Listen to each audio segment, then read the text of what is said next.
Hello, and welcome to Session 4. I'm Peter Zook, the Project Manager for the Office of Defender General. I'll be your instructor today. In this session, we're going to be amending an existing file name to add information we recently acquired. Finally, we'll be printing a report. Hopefully by now, you've entered a number of your own fictitious clients and have them saved with the Control-S feature. This training will continue with Dr. Hubble, but feel free to use your own name records. Okay, we're ready to go. In our scenario today, our client has provided us with additional contact information that we want to make sure gets into his file.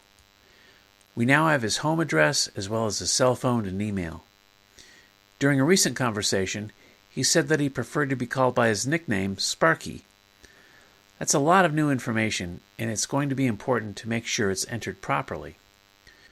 First, let's find Dr. Hubble. Type Hubble into the quick search box.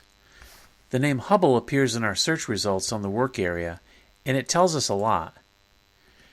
The record is illustrated with the icon of a person.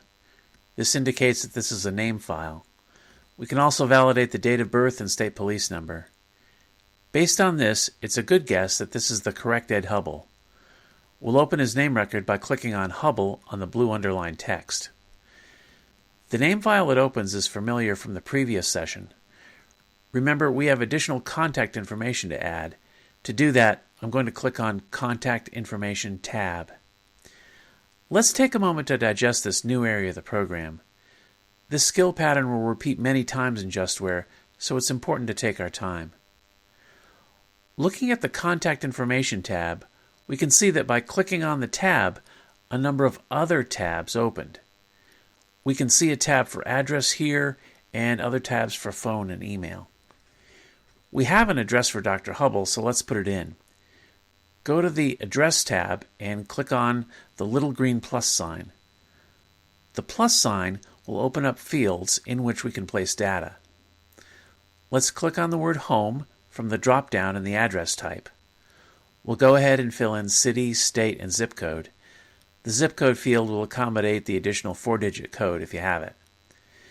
You can place a date in the active date field.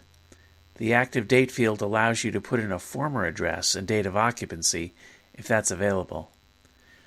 I'll enter apartment over garage to further identify Mr. Hubble's home.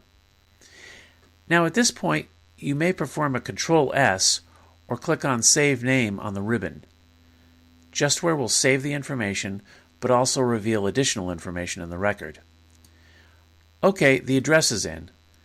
Using the same set of commands, let's fill in the phone numbers and email addresses. Click on the Phone tab, click on the little green plus sign. Start with the drop-down and complete phone type, phone number, active date, and notes. Hit Control-S to save. Do the same thing for email. Click on the Email tab, use the drop-down for type, and fill in email address, active date, and notes if you have them. Control-S, make sure you save. We still have a nickname to put in. To do that, let's find and click on the Attributes tab. Here it is. Do you recognize the little green plus sign? Just click on it. For type, click on the nickname from the list. I'll place Sparky in the note field. Hit Control-S to save, and the rest of the information will be populated for you. Ready to print a report?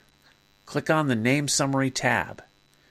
Click on Save Name or Control-S to make sure the program saved all your new information. Click on your little printer icon located right here on the screen and print your report. That's it. Give this a try on your own. Practice makes perfect,